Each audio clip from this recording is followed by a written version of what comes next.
আসসালামু আলাইকুম। আমি খানতালাত মাহমুদ রাফি, সমন্বয়ক বৈষম্যবিরোধী ছাত্র আন্দোলন। আমি বাংলাদেশের ছাত্র জনতাকে আহ্বান করছি, আপনারা কেউ রাজপথ ছাড়বেন না। যদি আপনারা রাজপথ ছেড়ে দেন তাহলে আমাদের এই এত ভাইরা যারা শহীদ হয়েছে, আমাদের শহীদের রক্ত বৃথা যাবে। আপনারা কেউ রাজপথ ছাড়বেন না এবং সজাগ দৃষ্টি রাখবেন যেন আমাদের শহীদের রক্ত বৃথা না যায়। কারণ আমরা দেখতে পাচ্ছি ইতিমধ্যে বিভিন্ন জায়গায় বিভিন্নভাবে সহিংসতা ছড়ানোর চেষ্টা করছে, দেশকে অস্থিতিশীল করার জন্য আবারও চেষ্টা করা হচ্ছে।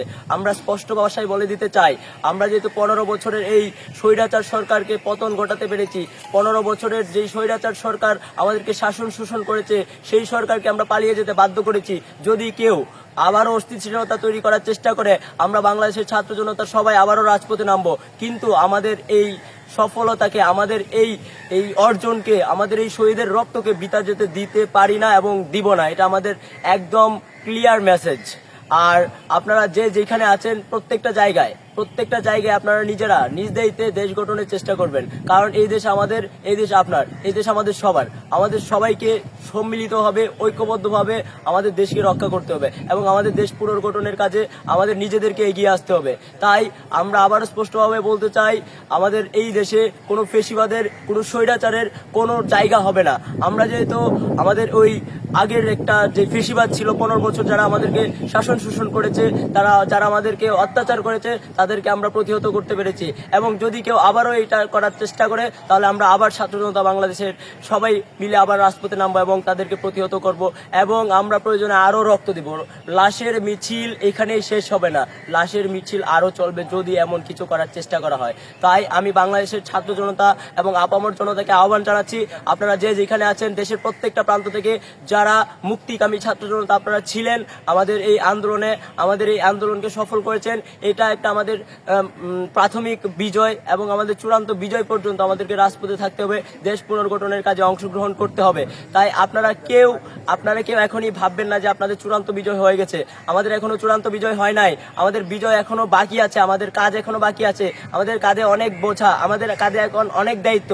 তাই আপনারা সবাই নিজ দায়িত্বে প্রত্যেকের জায়গা থেকে দায়িত্ব পালন করবেন, এটা আমরা আশা রাখি। কারণ আমরা রক্ত দিয়ে এই স্বাধীনতা পেয়েছি, সেই রক্তের সাথে বেইমানি করা হবে যদি আপনি আপনার দায়িত্ব পালন না করেন।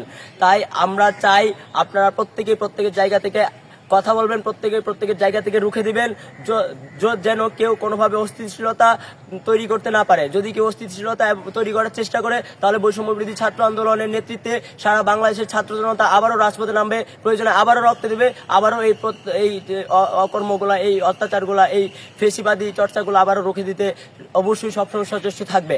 আর আমি ইতিমধ্যে শুনেছি যে আমার কলেজে, আমি যেই কলেজ থেকে উঠে এসেছি আজকে, রাফি আমি যেখানে দাঁড়িয়ে আছি এই জায়গাটায় আমি যে এসেছি, আমার কলেজে শিক্ষকদের গায়ে আজকে আঘাত করা হয়েছে। আমি পরিষ্কারভাবে বলে দিচ্ছি, আমার শিক্ষকদের গায়ে যারা ফুলের টুকাটুকু দিয়েছে তাদেরকে আমি ছাড়বো না। প্রত্যেককে, সে যেই হোক প্রত্যেককে আমি বিচারের আওতায় আনবো।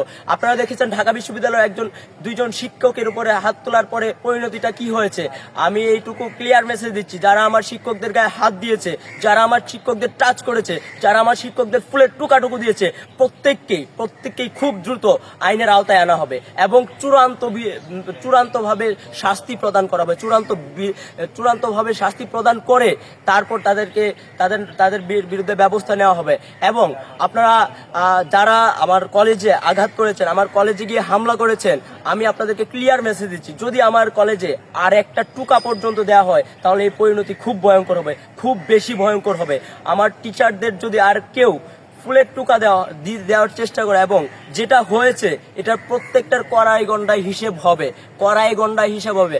আমি স্যারদের কাছে লজ্জিত, আমি কথা দিচ্ছি, আমার টিচারদের, আপনাদের গায়ে যারা হাত তুলেছে, আপনাদেরকে যারা ফুলের টুকা দিয়েছে, আমি প্রত্যেকের হিসেব নিব, প্রত্যেককেই বিচারের আওতায় আনবো। আমি এইটুকু আমি আপনাদেরকে কথা দিচ্ছি। এবং আমার কলেজে যদি আর কেউ টাচ করার পর্যন্ত চেষ্টা করে, সে যেই হোক, তার বিরুদ্ধে ব্যবস্থা নেওয়া হবে। আমি ইতিমধ্যে মোহনগঞ্জের যারা সমন্বয়ক টিম আছে আমি তাদেরকে পাঠিয়েছি আমার কলেজে এবং দেখার জন্য বলেছি যে আসলে অবস্থাটা কি, তারপর আমরা আবারও স্টেপ নিব। এবং এই বিজয় বাংলাদেশের ছাত্র জনতার বিজয়, এইটা বাংলাদেশের ছাত্র জনতার ক্রেডিট। এই যে রক্ত দিয়েছে সাধারণ মানুষ, রক্ত দিয়েছে ছাত্র জনতা, এটা পুরাটাই এই অর্জন সারা বাংলাদেশের ছাত্র জনতার অর্জন। তাই আমরা আমাদের জায়গা থেকে সব সময় সোচ্চার থাকবো এই অর্জন রক্ষা করার জন্য। জানেন আপনারা, স্বাধীনতা অর্জন করার চেয়ে স্বাধীনতা রক্ষা করা সবচেয়ে বেশি গুরুত্বপূর্ণ। তাই আমরা আমাদের প্রত্যেকের জায়গা থেকে আমরা সর্বোচ্চ চেষ্টা করব স্বাধীনতা রক্ষা করার জন্য, এবং আমরা তাই করব। আমাদের স্বাধীনতা রক্ষা করার জন্য যদি আবারও রক্ত দিতে হয়, আমরা রাজপথে আবারও রক্ত দিব। ছাত্র জনতার ফয়সালা হবে রাজপথে, ইনশাল্লাহ। সবাই প্রস্তুত থাকেন, সবাই সবার জায়গা থেকে সজাগ দৃষ্টি রাখেন। দেখা হবে, আল্লাহ হাফেজ।